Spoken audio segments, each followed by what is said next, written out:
وعن كل الصحابة والقرابة والتابعين وتابع التابعين ومن تبعهم بإحسان إلى يوم الدين ثم إلى أرواح آبائي وإخوانه من الأنبياء والمرسلين والملائكة المقربين والملائكة السماوات والأرض والأولياء تعالى والصالحين من المشرق والمغرب والعلماء العاملين والفقهاء والقراء وسادة صوفية المحققين ولأستاذنا ولمشايخنا وذوي الحقوق الواجبة علينا ولجميع المسلمين والمسلمات والمؤمنين والمؤمنات الأحياء منهم والأموات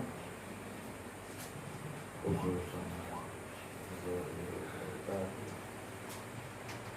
جميع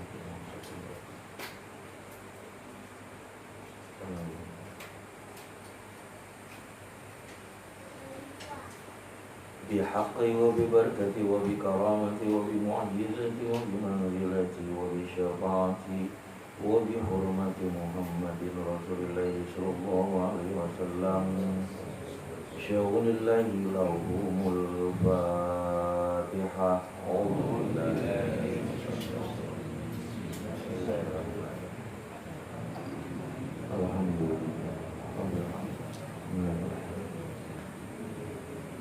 Iya.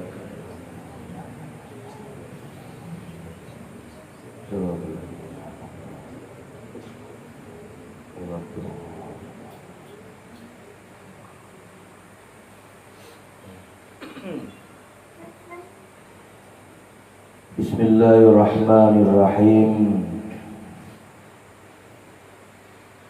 Alhamdulillahi rabbil alamin. Wassalatu wassalamu ala asyrafil anbiya wal mursalin Sayyidina wa maulana Muhammadin wa ala alihi wa ashabihi ajma'in, amma ba'd. Puji syukur kita panjatkan selalu kehadiran Allah Subhanahu wa ta'ala yang senantiasa menurunkan berkat rahmat dan nikmatnya pada setiap diri kita hingga malam hari ini dalam nikmat yang dianugerahkannya berupa kesehatan, juga hidayah, taufik dan inayahnya, sehingga dapat kita bersama berhadir di malam hari ini di majelis kita ini seperti biasa di malam Sabtu sebelumnya, mengkaji ilmu, membahas pengetahuan hakikatullah dan ma'rifatullah sebagai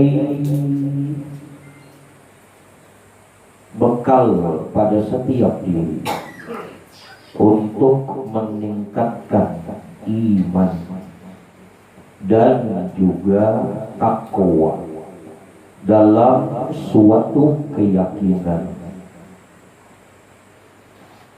yang diikat dalam kalimat asyhadu an la ilaha illallah wa asyhadu anna muhammadar rasulullah,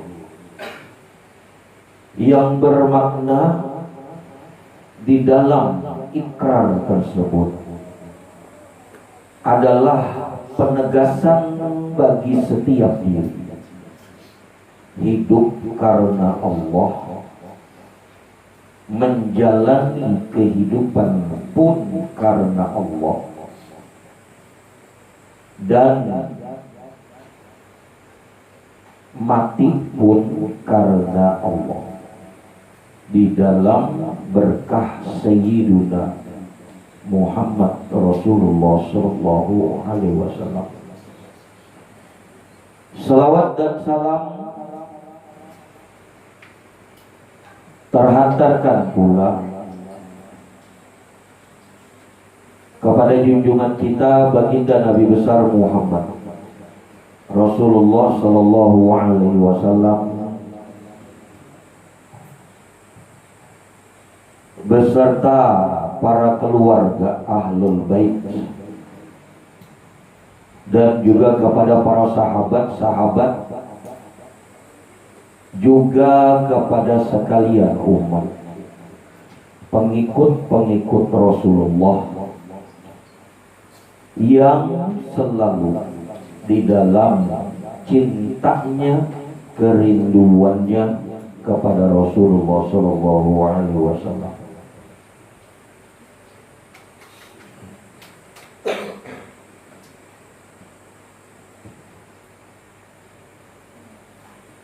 Tidak terasa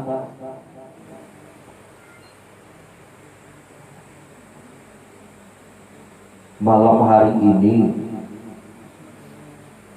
sudah lebih dari tengah bulan di bulan Rajab, ya kan? Artinya dekat sekali dengan kenangan-kenangan indah Rasulullah dalam peristiwa Isra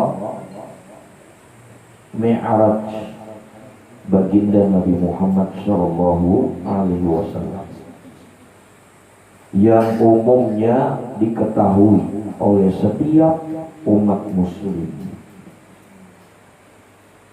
Perjalanan itu terjalani pada tanggal 27 Rajab, ya kan? Peristiwa yang begitu besar, peristiwa yang agung sekali dalam perjalanan baginda Nabi, yang tentunya terdapat segala hikmah dan pembelajaran bagi sekalian umat Rasulullah sallallahu alaihi wasallam.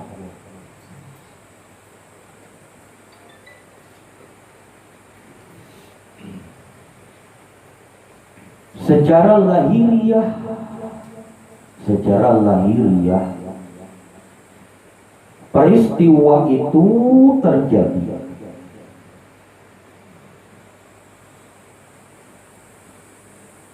dikarenakan Allah sedang menghibur Rasulullah sallallahu alaihi wasallam secara lahiriahnya. Dihibur batin beliau, dihibur hati beliau, karena di menjelang peristiwa Isra wal Mi'raj itu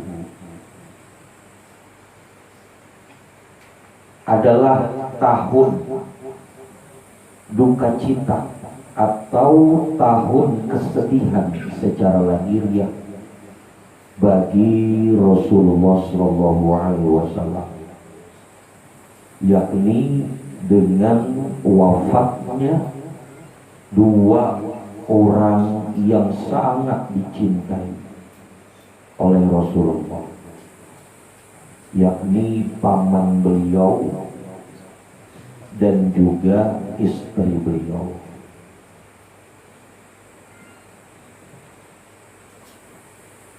Paman beliau yakni ayahandanya Sayyidina Ali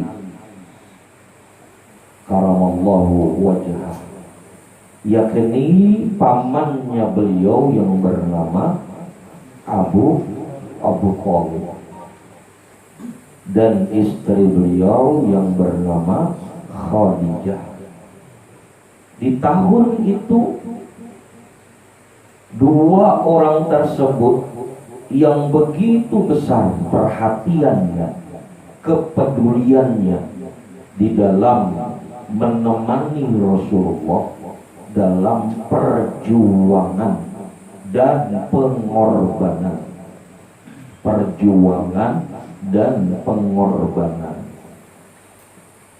Mensyiarkan ajaran tauhid, ajaran Islam indallah. Itu secara lahiriahnya. Dihiburlah hati Rasulullah dengan perjalanan yang amat agung itu, yang dikenal dengan perjalanan Isra wal Mi'raj. Batin beliau diperjalankan dari Masjidil Haram atau dari depan Ka'bah, dari sisi Ka'bah menuju perjalanan menuju Masjidil Aqsa. Masjidil Aqsa yang berada di Yerusalem, Palestina zaman sekarang. Baitul Maqdis.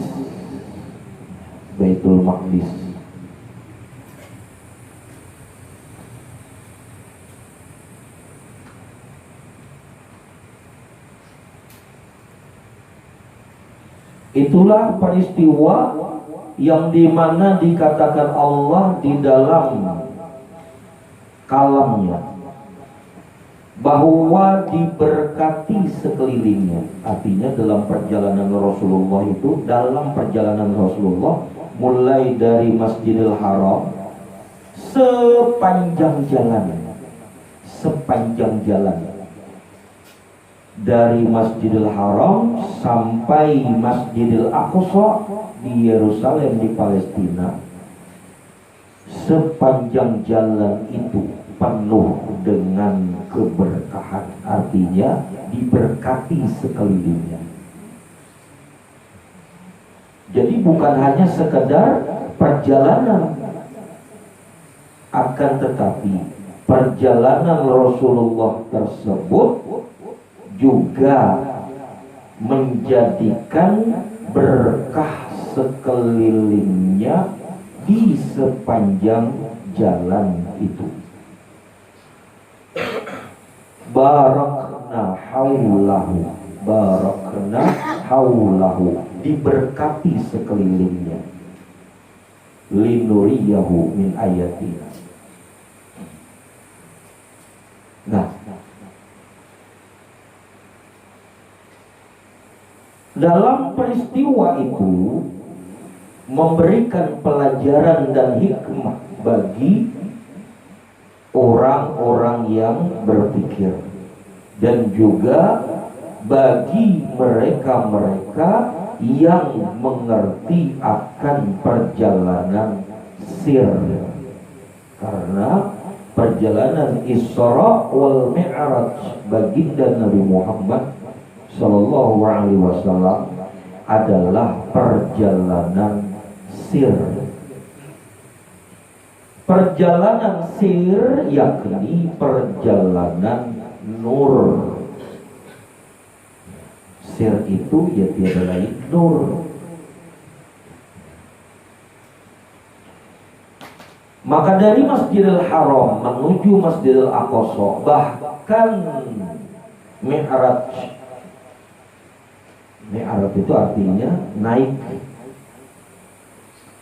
sampai kehadirat Allah. Perjalanan itu adalah perjalanan sir, perjalanan nur, perjalanan cahaya kalau bahasa Indonesianya. pun sebagian umat Islam mengatakan itu secara lahiriah. Kita tidak berbicara mengenai lahiriahnya, melainkan kita berbicara tentang nurnya. Kenapa dikatakan perjalanan sir atau perjalanan nur? Dari riwayat itu pun sudah diceritakan bahwasannya perjalanan dari Masjidil Haram menuju Masjidil Aqsa itu menunggangi borak, menunggangi borak, suatu kendaraan yang diberi nama borak, burak atau borak. Burak itu bahasa Indonesianya ya kilat. Burak itu ya kilat. Kilat. Petir itu kilat. Kalau petir itu kan yang bersuara, ya kan? Petir itu yang bersuara. Ini kilat. Kilat yang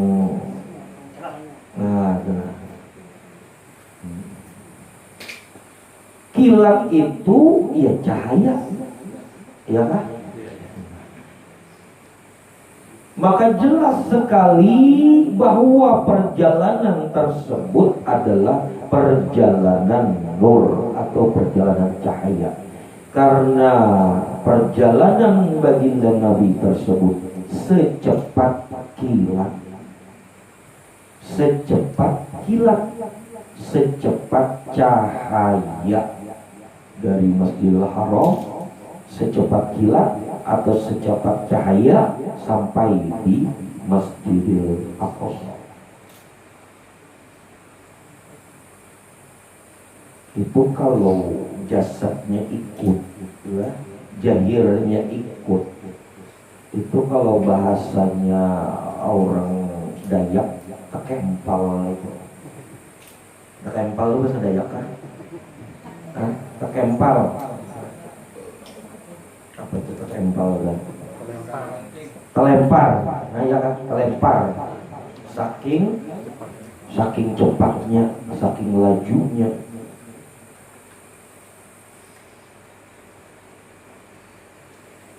Itu bahasa halusnya beberapa hari itu. Semuanya kan masih kecil-kecil tuh tahu benar tuh tekempal tuh apa tekempal. Kepental.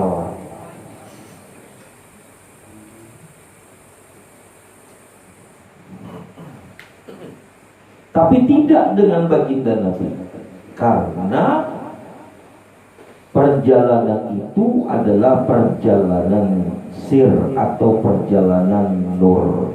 Dan yang berjalan pun atau baginda Nabi saat itu juga bertubuhkan nur, juga bertubuhkan sir, bertubuhkan nur, dan berkendaraan nur.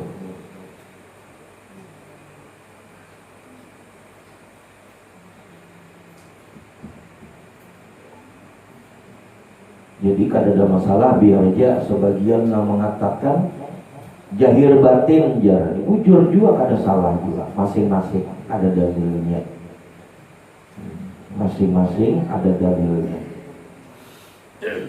Namun di sini kita mengupas tentang hakikat dan ma'rifat, berarti kita berbicara tentang batin, kita berbicara tentang sir.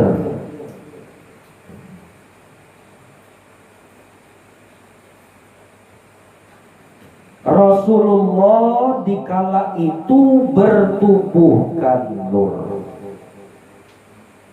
dan mengendarai nur juga.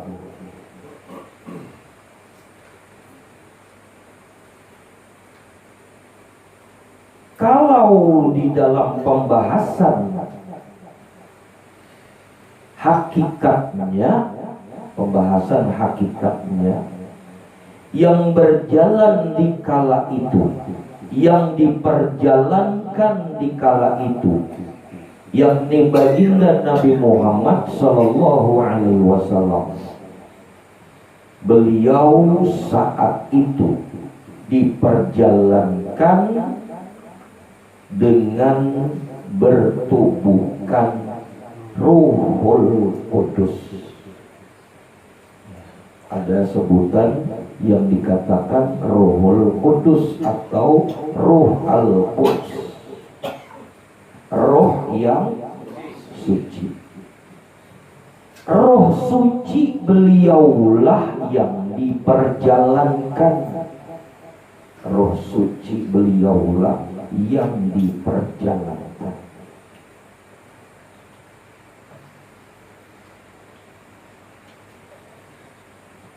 Sedangkan boraknya itulah hati nurani. Boraknya itu ialah hati nurani. Apa itu hati nurani? Hati yang bercahaya, ya kan? Hati yang bercahaya. Hati yang di dalamnya terdapat keimanan. Hati yang di dalamnya terdapat mahabbah, takwa, ya kan kemarin lah. Hati yang di dalamnya terdapat takwa, itulah hati nurani.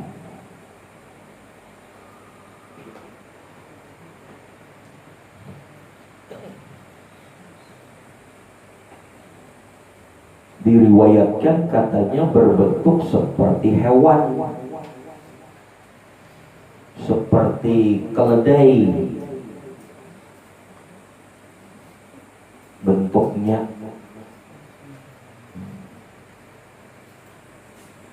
Sosoknya gitu ya, diriwayatkan seperti hewan keledai. Padahal keledai itu lambat jalannya, tapi melaju. Mengapa disimbolkan seperti hewan, bahkan seperti keledai? Karena lahiriahnya si hati nurani tadi, lahiriahnya, luarnya atau kulitnya atau tubuhnya, ya yang disebut hati sanubari. Jadi hati sanubari dengan hati nurani itu kan ada kepisah. Cuman hati sanubari itu sisi luar, hati nurani itu sisi dalamnya. Itu yang maksudnya. Yang terlihat seperti keledai tadi ya hati sanubari. Namun sejatinya adalah hati nurani. Isinya adalah hati nurani yang memiliki kekuatan iman, memiliki kekuatan mahabbah, memiliki kekuatan keyakinan.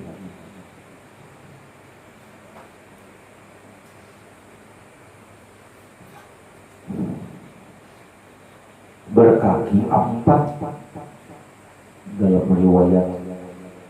Berkaki 4 itulah syariat, thariqat, hakikat, ma'rifat.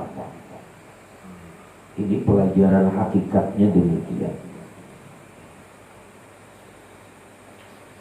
Namun dari uraian itu tadi menjelaskan bahwa Ruhul Qudus mengendarai hati nurani. Apa hikmah yang dapat dipetik dari perjalanan itu, dari sisi hati nurani dan Ruhul Qudus, yang bermakna seseorang itu apabila ia hendak menuju kepada Allah, bahkan untuk sampai kepada Allah dan bahkan dirinya menjadi berkah bagi sekelilingnya.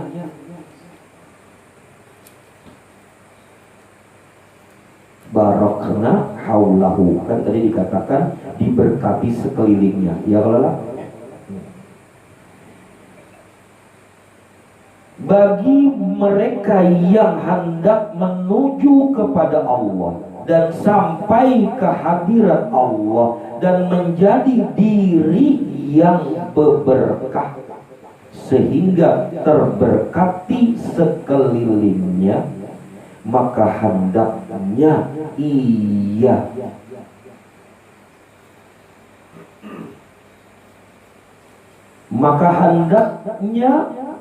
ia mencapai makom Ruhul Kudus. Hendaknya ia dapat mencapai makom atau martabat Ruhul Kudus.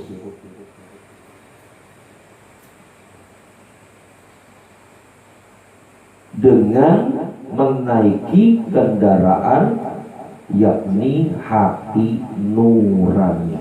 Berarti untuk menuju kepada Allah, untuk sampai kepada Allah di hadirat Allah, dan untuk menjadikan dirinya menjadi berberkah sehingga terberkati sekelilingnya, tidak bisa dengan menggunakan hati sanubari. Begitu maksudnya. Dan tidak cukup perjalanan itu ia duduk di makom nafs atau jiwa. Hendak menuju kepada Allah, bahkan sampai ke hadirat Allah, tetapi jiwanya yang berangkat dalam perjalanan itu tidak akan sampai. Kenapa? Karena jiwa itu masih harus dibersihkan. Ya, kebanyakan orang mengaku aku sudah sampai aja, aku ini sudah sampai berdapat lagi lawan Allah Ta'ala, tapi orangnya pamusangan. Tahulah pamusangan.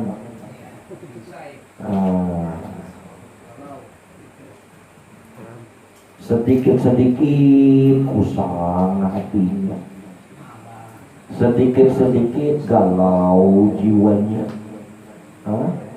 sedikit-sedikit depresi hatinya, dan lain sebagainya. Jiwa yang demikian itu tidak akan mampu untuk sampai ke hadirat Allah kecuali dia mengikut kepada sir Rasulullah, baru bisa. Bisa di jiwa tapi dia mengikut orang-orang soleh yang diberkati Allah, yang sudah juga bermartabat Ruhul Kudus. Itu bisa, tapi syaratnya sami'na wa ata'na. Ini bepadah aku bisa sampai kepada Allah, berdapat pulang lawan Allah, berjalan seorang, pahamlah, berjalan seorang menuju kepada Allah, tapi nang berjalan si jiwa, sedangkan jiwanya pemusangan.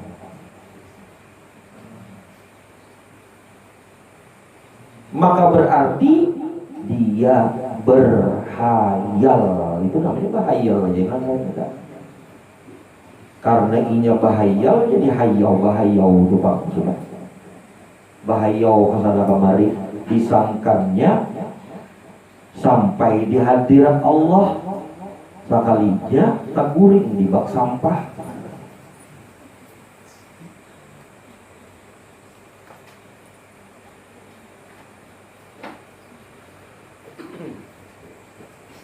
Sedangkan jiwa itu kan juga memiliki beberapa tingkatan yang harus bersihkan nafsul amarah, nafsul lawamah, nafsul mulhamah, ya, sampai kepada nafsul mutmainnah. Nah, bisa berompak dengan Rohul Kudus itu juga harus sudah sampai di nafsul mutmainnah.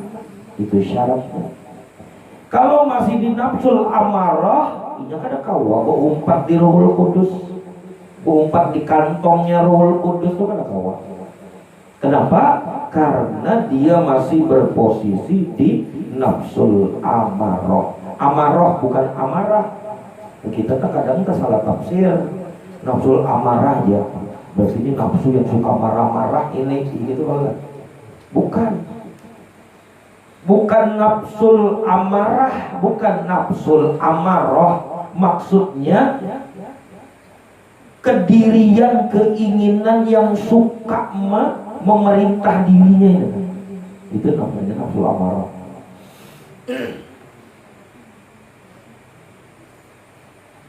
Kedirian yang suka memerintah dan suka diikuti, itu namanya nafsul amarah. Amarah itu amar itu perintah, artinya memerintah. Kalau bahasa gampangnya itu keinginan, kemauan,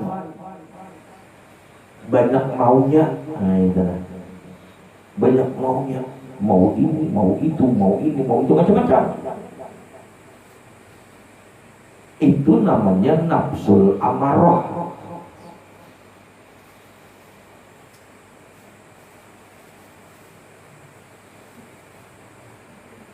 Kalau memang nafsul amarah itu bisa berjalan menuju kepada Allah, banyak mampirnya kan? Banyak maunya. Ya. Sedangkan perjalanan menuju kepada Allah itu kada boleh mampir-mampir, kecuali di tempat-tempat yang sudah ditentukan. Kan begitu. Ada pos-posnya. Kada bisa seenaknya, kada bisa semaunya. Makanya peran penting di situ ialah sami'na wa ta'na. Kada kawa kita berjalan-jalan tol dari Samarinda, dari Balikpapan ke Samarinda, tapi berhentinya kada di rest area. Kada mau. Boleh berhenti sebentar aja, mungkin untuk menghilangkan ngantuk di apa itu namanya, badan jalan kan? Hah? Ke kiri pinggir sekali itu. Nah, boleh, tapi itu kita sebentar aja. Dan harus menyalakan lampu 2 itu, lampu hazard. Dan yang masuk jalan tol itu kita kada boleh motor, sepeda motor roda 2 kada boleh. Ya kan? Harus roda 4 naik ke situ, ke jalan tol. Dan harus mengikuti peraturan. Berjalan di bawah 80 km kada boleh. Kecuali mobil ganal bisa.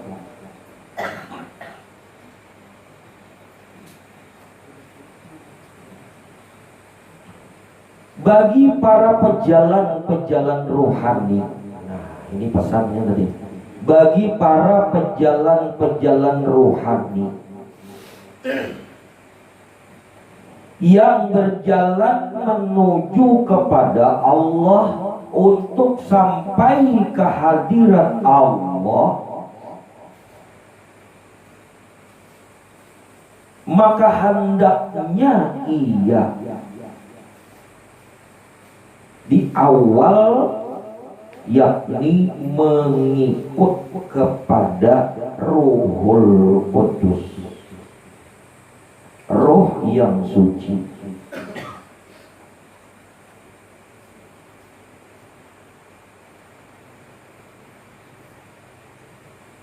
Yang dimaksud Ruhul Kudus di situ ialah orang-orang yang telah mencapai kesempurnaan di dalam ma'rifatnya kepada Allah. Itu Ruhul Kudus yang telah mencapai kesempurnaan di dalam ma'rifatnya kepada Allah. Siapa? Ya baginda Nabi Muhammad SAW. Siapa lagi? Para aulia Allah.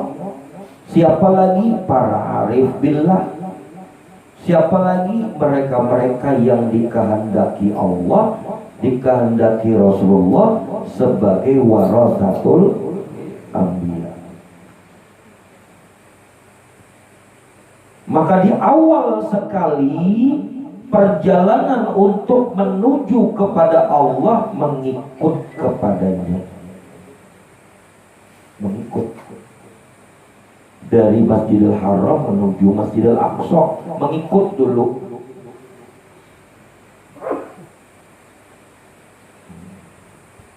Dari Masjidil Haram menuju Masjidil Aqsa.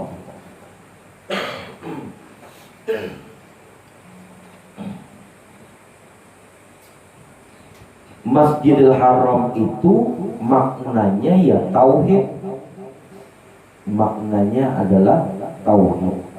Masjidil Aqsa adalah ihsan. Jadi dari tauhid menuju ihsan, sebelum sampai kehadiran Allah harus diihsan dulu. Makanya ihsan itu dikatakan seolah-olah penjelasan ihsan dulu. Penjelasan ihsan itu apa? Ihsan itu ialah engkau memandang Allah seolah-olah engkau melihatnya. Apabila engkau tidak bisa melihatnya, maka yakinilah Allah melihatmu. Kan begitu ihsannya. Masjidil Aqsa itu ialah ihsan. Ahsanu taqwim. Masjidil Haram ialah tauhid. Nah, berjalan untuk menuju kepada Allah, untuk sampai kehadiran Allah, startnya ya di tauhid. Startnya di tauhid. Artinya hanya orang yang sudah membebaskan dirinya, membebaskan batinnya dari kesyirikan-kesyirikan, itu namanya tauhid. Yaitu Masjidil Haram. Makanya startnya di Ka'bah. Di Ka'bah itu dulunya banyak berhala, ya Allah. Lalu disucikan. Artinya harus tauhid. Nah, jiwa yang tauhid itulah yang dapat diperjalankan untuk menuju kepada Allah, bahkan untuk sampai ke hadirat Allah. Di dalam tauhid itu kadada nang boleh ada selain Allah, ya kan? Di dalam tauhid itu tidak ada yang boleh ada selain Allah. Bila masih ada dirimu, engkau tidak akan diperjalankan untuk menuju kepada Allah. Begitu maksudnya. Makanya peristiwa secara lahiriah wafatnya pamannya Nabi dengan istrinya Nabi, itu ada isyarat pesan di situ agar Nabi itu hanya bergantung kepada Allah. Tauhid kan ada. Tauhid. Yang tadinya dua orang tersebut, paman beliau dan istrinya, yakni Khadijah atau Siti Khadijah, adalah dua orang yang begitu besar perhatiannya dalam mendukung perjuangan dan pengorbanan menjalankan syiar Islam. Berarti secara lahiriah masih ada ketergantungan, ya kan? Itu secara lahiriah. Pelajarannya nih maksudnya. Padahal bukannya Nabi itu bergantung, kada. Nabi itu kan hanya bergantung lawan pamannya, kada bergantung juga kepada Siti Khadijah, kada. Ini pelajaran untuk umat, pahamlah. Pelajaran untuk umat. Jadi jangan dikira, berarti Nabi waktu itu belum tahu ya. Enggak, bukan begitu maksudnya. Itu pelajaran untuk umat. Karena Nabi itu uswatun hasanah, contoh suri tauladan, kan begitu maksudnya. Untuk mengambil contoh di situ. Sama ibaratnya Nabi itu dalam kehidupannya, dalam kehidupan lahiriahnya, Nabi itu serba kekurangan, begitu kalau bahasa kasarnya Nabi itu miskin. Kadang makan nanti 3 hari baru makan lagi. Tidur pun di pelepah kurma, ya kan? Di pelepah kurma, beralaskan pelepah kurma. Ranjangnya itu kan daun-daun pelepah kurma. Nabi bangun dari tidurnya tuh becak di belakang. Secara lahiriah beliau itu kekurangan, beliau itu miskin. Tapi bukan itu maksudnya. Mengambil pelajaran untuk umat. Apa? Hendaknya umat Rasulullah itu dapat sadar diri untuk tidak menjadi orang yang berlebih-lebihan. Begitu maksudnya. Menjadi orang yang tidak melampaui batas. Bukannya Nabi itu sebujurannya memang miskin, kada. Nabi kalau mau gunung Jabal Uhud itu ditunjuk Nabi jadi emas. Jadi emas.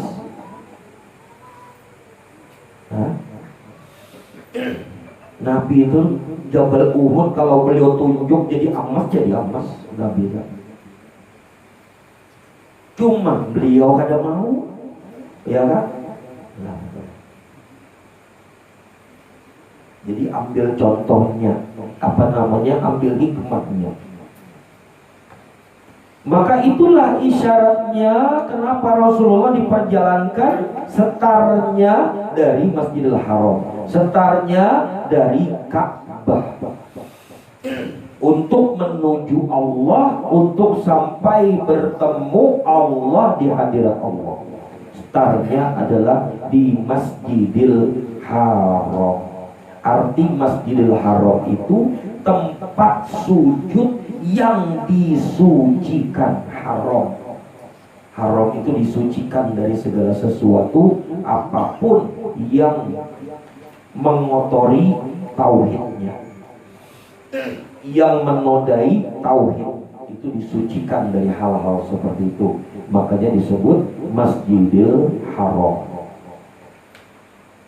Nah, bagi para pejalan rohani untuk menuju kepada Allah, untuk sampai kepada Allah, bertemu Allah di hadirat Allah, setarnya ialah tauhid. Apa itu tauhid? Jangan ada engkau merasa dirimu ada, apalagi bangga dengan dirimu.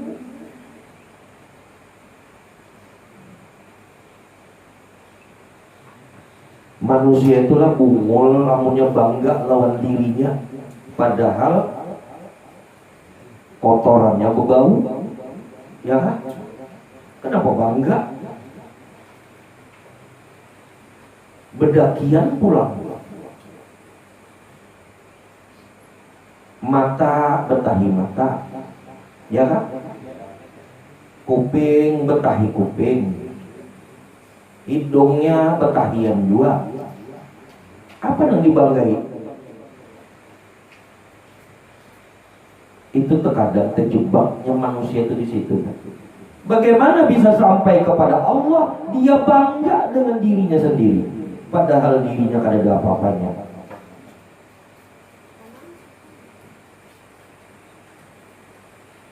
Maka tauhid itu meniadakan diri, bahasa kita memfanakan diri.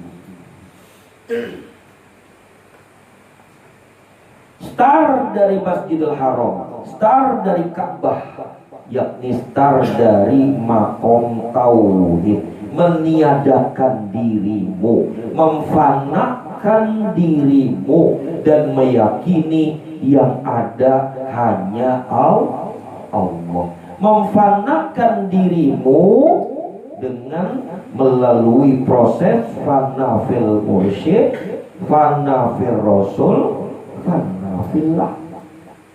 Nah itu proses fananya. Dengan kefanaan itulah, maka dari situlah engkau dapat dituntut, dapat dibimbing, dapat diarahkan untuk menuju Allah.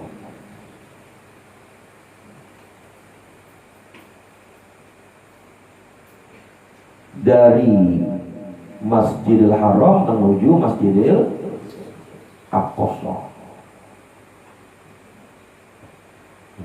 Nah, di dalam perjalanan itulah, setelah engkau memfanakan dirimu, meniadakan dirimu, yang engkau yakin siapa yang ada, maka disitulah engkau berumpat dengan siapa yang engkau yakini tadi. Itu maksudnya tadi itu, berumpat dengan Rohul Kudus. Kalau bahasa kasarnya, aku kadada yang ada pian, aku berumpat aja lawan pian, kayak itu namanya. Jadi bahasa kasarnya,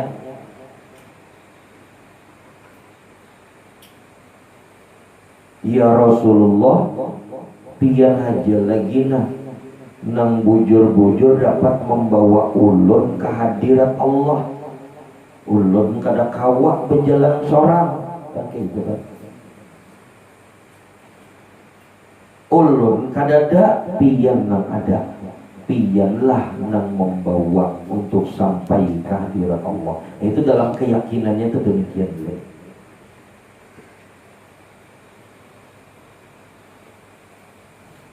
Akhirnya diperjalankanlah sampai ke Masjidil Aqsa. Masjidil Aqsa, masjid yang terjauh. Aqsa itu artinya jauh.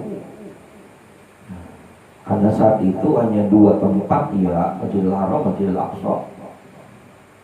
Dua tempat, jadi makanya disebutkan yang terjauh, Aqsa.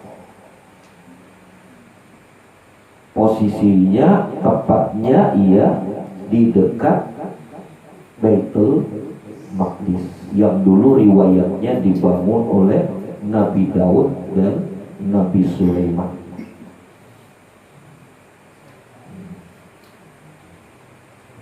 Nah, Baitul Maqdis itu isyarat tentang hakikat sir Rasulullah, atau kita menyebutnya Nur Muhammad.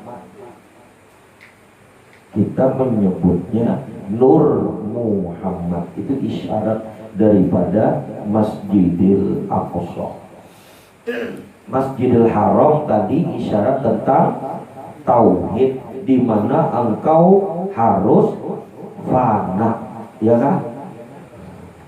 Dengan kefanaan itulah engkau dapat dihantarkan sampai kepada Nur Muhammad, di mana di dalam Nur Muhammad itu berkumpul sekalian roh-roh yang suci, berkumpul sekalian Ruhul Kudus. Siapa yang berkumpul sekalian Ruhul Kudus di Nur Muhammad itu? Yang diisyaratkan Masjidil Aqsa, ya kan? Diisyaratkan Ruhul Kudus di situ ialah sekalian para nabi dan rasul. sekalian para nabi dan rasul.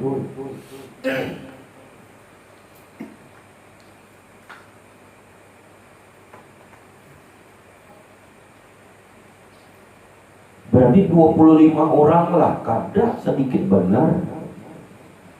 Sekalian para nabi dan rasul. Itulah isyarat dengan sekalian Ruhul Qudus. Berapa banyaknya nabi? 124.000 nabi. Banyakkah sedikit? Banyak. Dari 124.000 nabi tadi ada 313 rasul.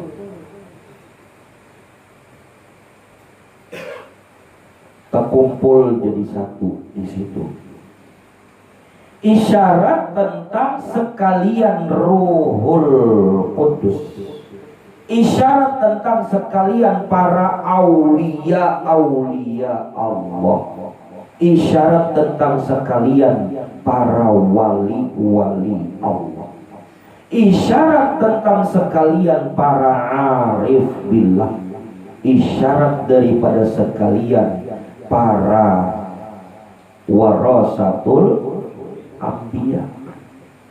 Mereka semua itu berada pada makom Nur Muhammad. Bukan ilmu lagi, tapi memang mereka distempel dengan stempel Nur Muhammad.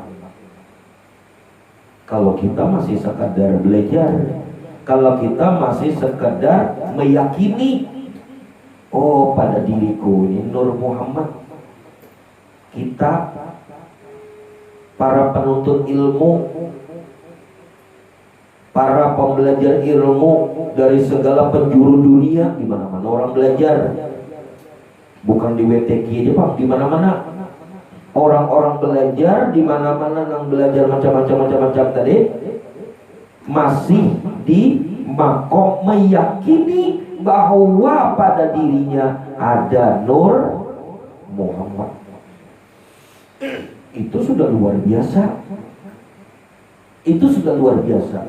Namun pada sekalian para nabi, para rasul, atau sekalian para aulia-aulia Allah, wali-waliullah, arif billah yang warasatul anbiya, mereka bukan lagi meyakini bahwa pada dirinya ada Nur Muhammad. Bukan hanya meyakini, tapi mereka distempel. Paham kan?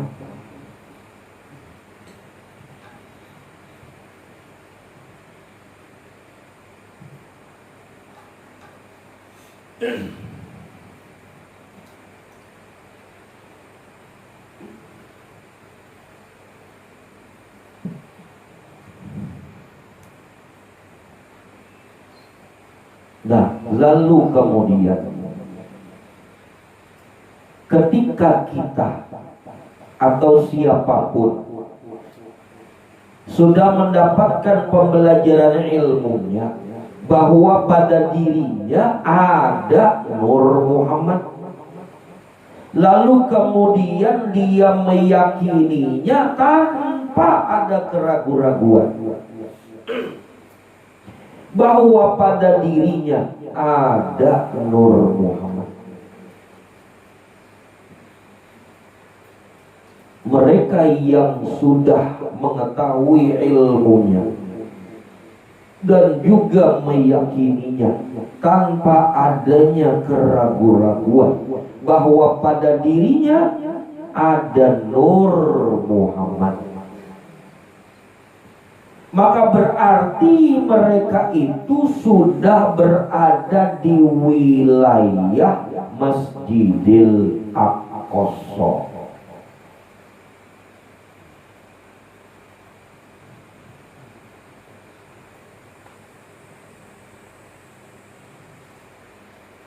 Tapi kembali tadi syaratnya tadi dah, Masjidil Haram tauhidnya dulu harus kokoh, ya kalau lah. Tauhidnya dulu harus kokoh. Bagaimana dia bisa meyakini Nur Muhammad? sementara tauhidnya tadi itu belum pokok, kan begitu maksudnya.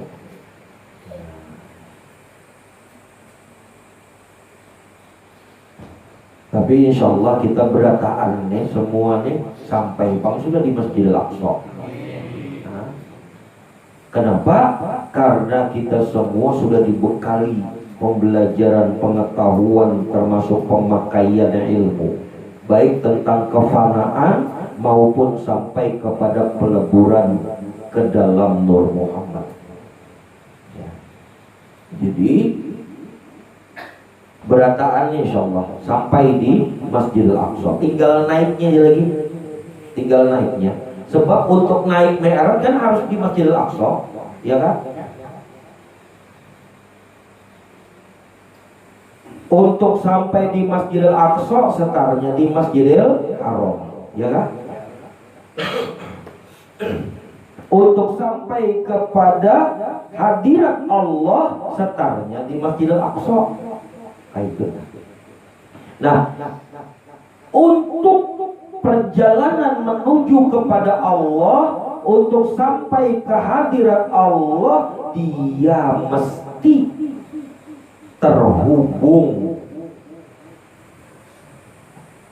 tersambung dengan sir. Kalau dulu ya sir baginda Nabi Muhammad, para nabi-nabi dan para rasul-rasul di zaman dulu, para nabi-nabi dan para rasul-rasul dan 124.000 tadi itu nah, harus terhubung, harus tersambung dengan sir baginda Nabi Muhammad. Makanya mereka berkumpul di Masjidil Aqsa, mereka menunaikan sholat, ya kan, berimam kepada baginda Nabi Muhammad, begitu kan? Nah, maknanya ialah peleburan, maknanya ialah pemisraan dan pemesraan, agar terhubung dan tersambung sir yang ada pada diri sekalian para nabi dan rasul tadi, terhubung dan tersambung dengan sir yang ada pada diri baginda Nabi Muhammad SAW. Begitu maksudnya. Nah, begitupun pejalan-pejalan rohani siapapun dia, yang mereka menuju kepada Allah, hendak menuju kepada Allah, hendak sampai ke hadirat Allah, maka mereka pun harus lebur, misra dan mesra, terhubung dan tersambung sir dalam dirinya dengan sir warasatul anbiya. Itu rumus. Kada bisa bang kujuk-kujuk berjalan sorangan, terjajak tahi ayam.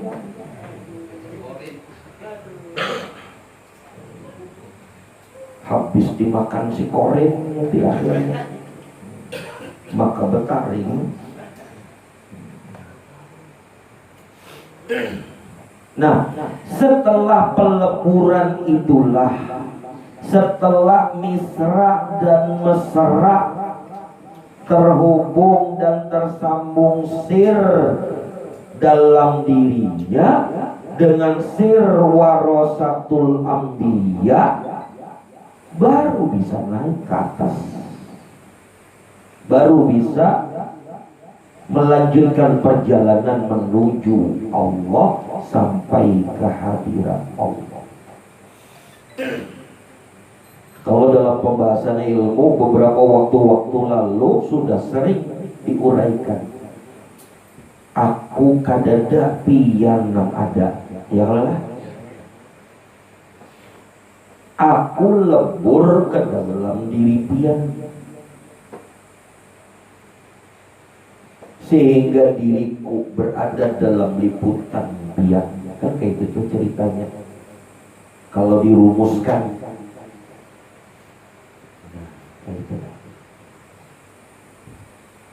dan seterusnya, insya Allah paham aja sudah berataan. Nah, tinggal bagaimana mereka itu dalam keterhubungan dan ketersambungan sir itu tadi, ia dia mengikuti rambu-rambunya. Sebab amunnya kada mengikuti karena bagai Nabi Musa diusir oleh Nabi Khidir, ya kan?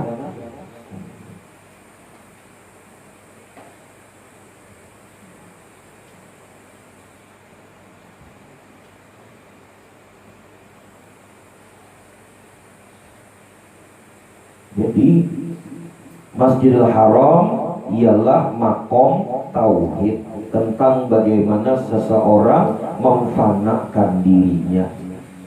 Lalu Masjidil Aqsa ialah tentang apa tadi? Ihsan. Di mana di situ adalah makom Nur Muhammad, melihat seolah-olah melihat Allah, kan begitu kalau dalam makom ihsan tadi.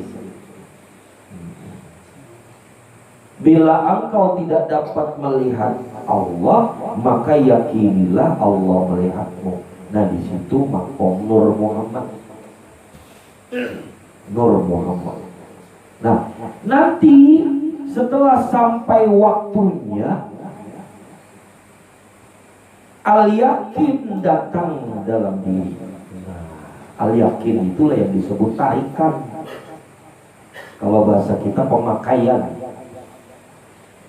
Datanglah al-yakin, yaitu jazbahnya Allah, tarikan Allah. Menunggunya ya di Masjidil Haram tadi. Jadi perjalanan naik ke atas tuh bukan pakai borak lagi, enggak, ada pakai borak lagi. Kada pakai hati nurani lagi, enggak, karena itu di situ enggak pakai hati nurani lagi, tapi menggunakan anugerah Allah. Ketika datang al-yakin, ketika datang jazbah Allah, tarikan Allah, maka dengan sendirinya, tanpa disengaja berjalan kada, dengan sendirinya tertarik, rasa kesadarannya untuk mencapai makom la makom, sampai kepada makom la makom. Disitulah hadirat Allah. Makom la makom artinya tempat yang tiada bertempat. Tidak ada belakang, tidak ada di depan, tidak ada di kanan, tidak ada di kiri, tidak ada atas, tidak ada di bawah.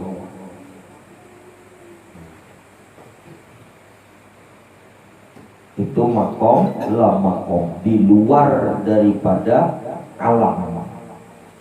Maka disitulah rasa dan kesadaran akan menemukan hakikat Nur Muhammad, tajallinya nur zat Allah.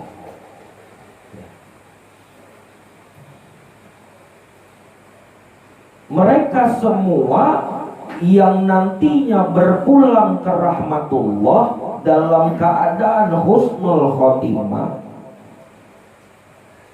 yang telah dijanjikan kepadanya keselamatan fid dunya wal akhirah, maka ketika kematian menghampirinya, maka mereka pun akan diperjalankan sampai kepada makom la makom itu, yang jaraknya qaba qausain au adna, jaraknya bagaikan jarak dua busur, bahkan lebih dekat lagi.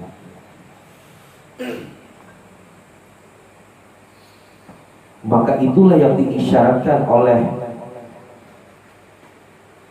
Yazid Al-Bustami, salah seorang aulia Allah.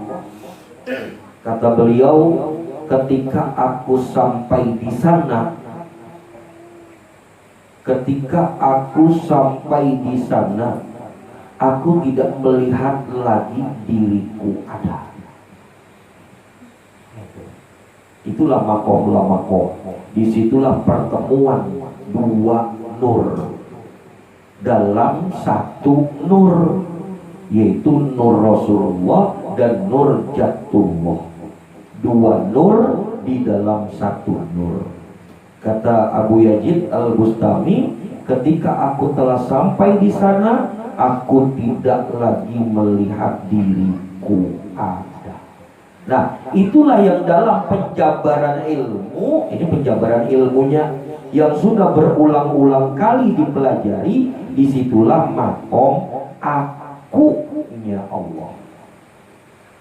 Itu ilmu yang kita pelajari.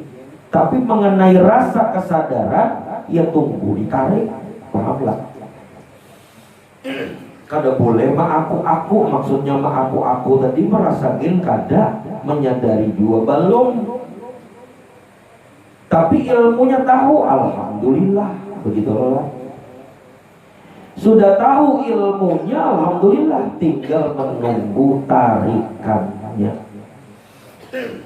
Intinya tetaplah engkau lebur, engkau misra dan mesra, terhubung dan tersambung. Jangan putus di dalam keterhubungan dan ketersambungan sir itu. Bila putus ketersambungan sir itu, bebulik pulang ke Masjidil Haram nanti penuhi berhala, bebulik ke situ lagi, bebulik ke zaman jahiliyah. Ya Allah, di zaman jahiliyah itu Ka'bah itu banyak berhala, bebulik ke situ lagi.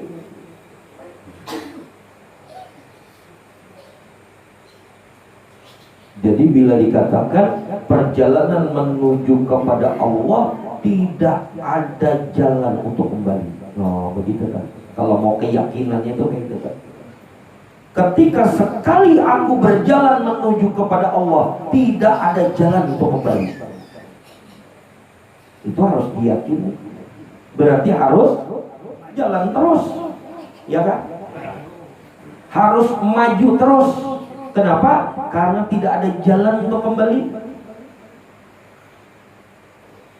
Bila dia kembali, kafir. Nah, itu aja lagi sudah.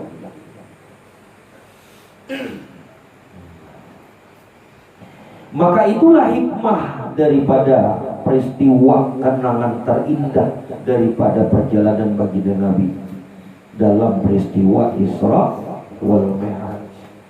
Namun intinya dalam perjalanan dari Masjidil Haram menuju Masjidil Aqsa, tadi dikatakan insya Allah berataan kita nena di Masjidil Aqsa sudah.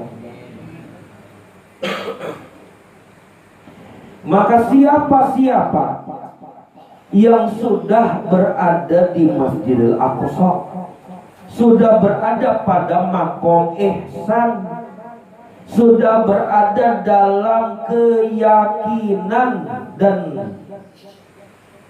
meyakini bahwa pada dirinya ada Nur Muhammad dan dirinya terliputi oleh Nur Muhammad.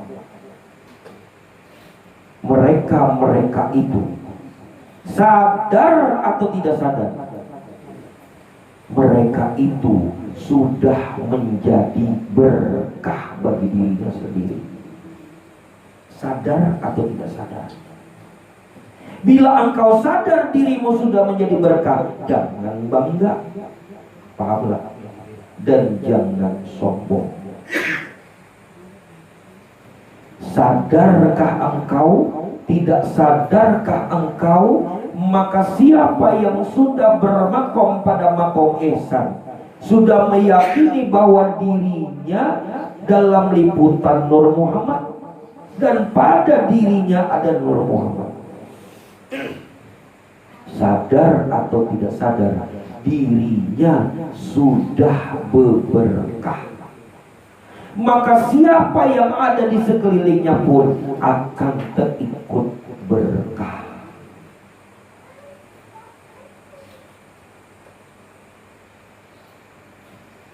sadar atau tidak sadar. Artinya engkau menyadarikah, engkau kada sadarkah?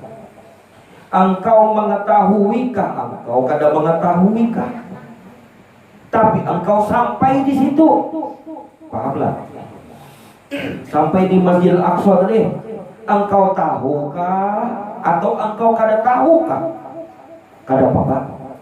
Yang jelas dirimu sudah berberkah. Bila engkau tahu, oh berarti ada berkah Allah pada diriku. Tahu sudah deh. Begitu engkau sudah tahu, dipadahkan Pak, jadi tahu, ya kan? Jakarta tadi kada dipadahkan, kada tahu kalau lah, ya kan? Ini tadi nah misalkan nah, aku tadi kada memadahkan, kada tahu, ya kan?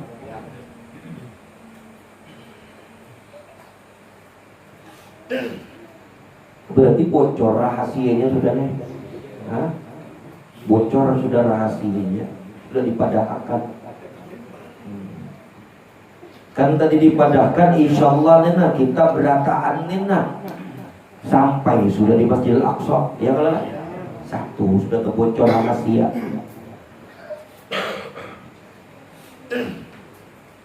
Terus kemudian siapa yang sudah sampai di Masjidil Aqsa, mereka tahukah, kada tahukah, mereka menyadarikah, kada menyadarikah, sesungguhnya dirinya itu sudah berberkah. Kebocor juga sudah rahasianya.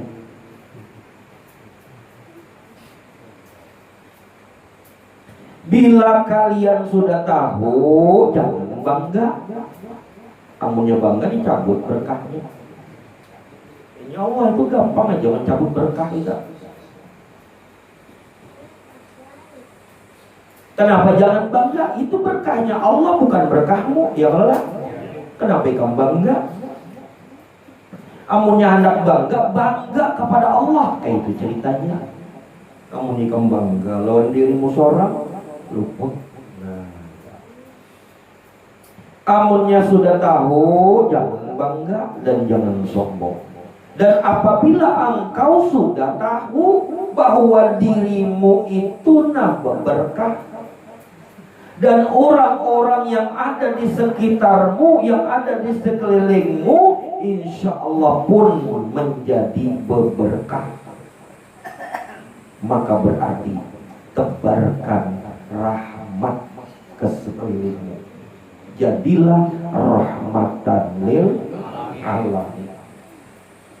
Maka semakin meningkat kualitas rahmatan lil alamin, semakin meningkat engkau membagi berkah ke sekelilingmu, semakin besar engkau menjadi rahmatan lil alamin, maka itulah yang menjadi pandangan Allah, engkau akan ditariknya. Jadi ukuran ditarik Allah dalam jazbahnya tadi, untuk sampai bertemu Allah qaba qausain au adna, patokannya rahmatan lil alamin.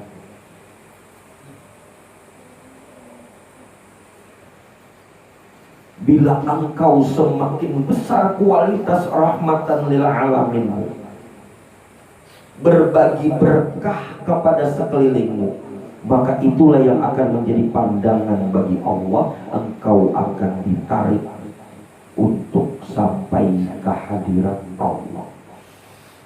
Dan bila engkau sudah ditarik Allah sampai bertemu ke hadirat Allah, istempellah engkau menjadi aulia Allah. Itu patokan-patokan, syarat-syarat rumus jadi waliullah itu kayak itu. Kadada waliullah itu siapapun dimanapun, dari dulu, zaman dulu sampai zaman sekarang, sampai akan datang. Kadada rumusnya para wali-waliullah itu yang tidak bertemu dengan Allah, qaba qausain au adna, di hadirat Allah itu kadada rumusnya demikian. Seluruh para wali-waliullah pernah bertemu dengan Allah. Qoba qausain au adna. Karena mereka itu mengikut kepada sir baginda Rasulullah SAW.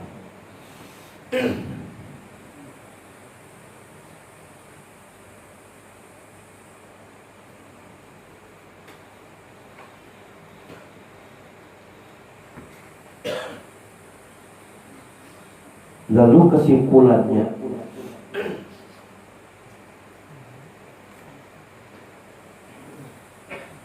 kalau itu kesimpulannya lah, kalau itu haruskah kadakah jadi walinya Allah? Haruskah kadakah jadi walinya Allah atau jadi salah satu wali-walinya Allah? Harus. Kenapa dikatakan harus? Sebab bagaimana engkau bisa sampai kepada Allah kalau engkau belum nafsul mutmainnah? Bagaimana engkau bisa sampai kepada Allah jika engkau belum termasuk menjadi kekasihnya Allah? Kan kayak itu. Berarti jika perlu, setiap orang muslim yang mukmin, jika perlu, semua itu harusnya menjadi kekasih Allah, ya kan?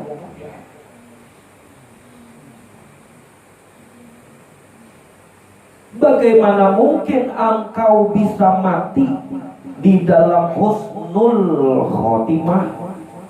Ayo. Bagaimana mungkin engkau mendapatkan kematian yang husnul khotimah jika engkau bukan kekasihnya Allah? Masuk akal tidak? Hah? Iya kalau lah. Bujur kalau. Mereka yang matinya husnul khotimah, ya pasti dia kekasih Allah. Dan kekasih Allah itu disebut aulia Allah.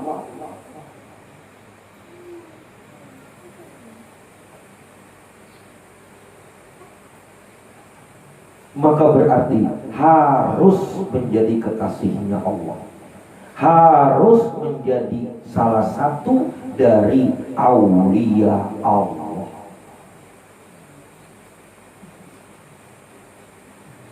Yang kada boleh itu berharap jadi wali, itu kada boleh. Kenapa? Berharap itu masih bahayal, ya kan? Berharap jadi wali tapi kada menjalani prosesnya. Berharap jadi wali tapi hatinya pemusahan, dibiarkan aja. Berharap jadi wali tapi hatinya suka galau, dibiarkan aja. Itu namanya orang bahaya. Itu namanya kada boleh. Nang kada boleh itu berharap jadi wali, kada boleh. Tapi menjalani proses yang dijalani oleh para aulia-aulia Allah boleh, ya kan? Menjalani proses jalan-jalan yang sudah dijalani oleh para wali-wali Allah bukan hanya boleh, bahkan harus. Kayak apa engkau hendak menjadi kekasih Allah kalau kada menjajaki jejak-jejak orang-orang yang berjalan menuju kepada Allah? Kan begitu kalau kan?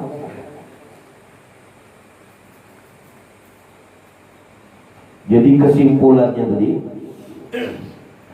bagaimana engkau hendak mendapatkan kematian yang husnul khotimah jika engkau tidak menjadi kekasih Allah?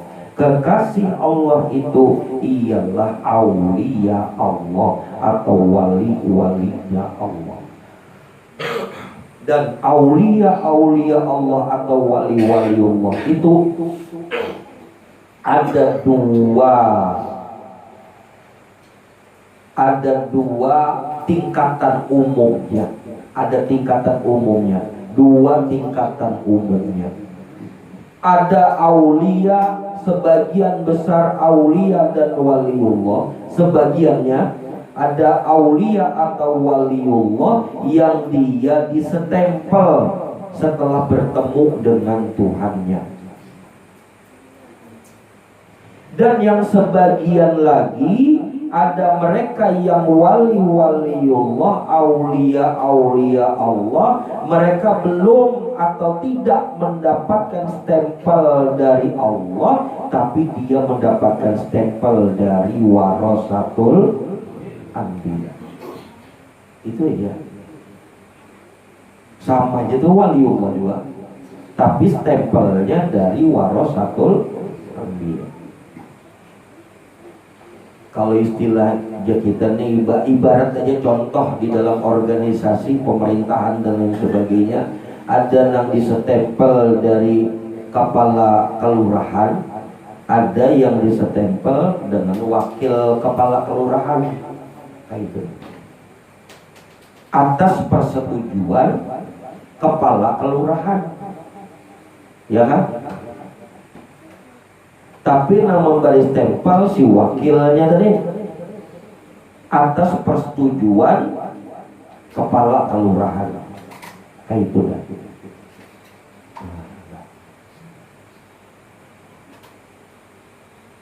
Di setiap zamannya itu kurang lebih 100 tahun. Setiap 100 tahun kurang lebihnya itu zaman berganti zaman itu setiap 100 tahun kurang lebihnya. Zaman berganti zaman atau generasi berganti generasi itu sekitar 100 tahunan. Setiap 100 tahun banyaknya para wali-waliullah di muka bumi ini sebanyak 124.000. Sebagaimana banyaknya hitungan para nabi tadi. Seluruh dunia, baik yang masyhur maupun yang mastur. Dan mereka itu sudah pasti ketika kematian mendatanginya, maka mereka pasti akan mendapatkan husnul khotimah. Semoga bagi kita sekalian di setiap diri kita, Allah nyatakan pada setiap diri kita di akhir masa kita, pada saat kematian kelak nanti, dikala hembusan napas yang terakhir, Allah panggil setiap diri kita di dalam keadaan husnul khotimah. Allah ridha dan Rasulullah ridha pada setiap diri kita untuk menjadi para kekasih-kekasihnya. Allah muliakan setiap diri kita setelah kematian setiap diri kita. Allah berkati juga di diri kita dengan keberkatan yang ada pada diri baginda Nabi Muhammad Rasulullah SAW, dan juga dengan berkat peguruan kita, dengan berkat para wali-waliullah, dengan berkat orang tua kita, dengan berkat saudara-saudara seiman dan sekeyakinan di diri kita. Maka semoga Allah memberkati semua di diri kita yang hadir di malam hari ini.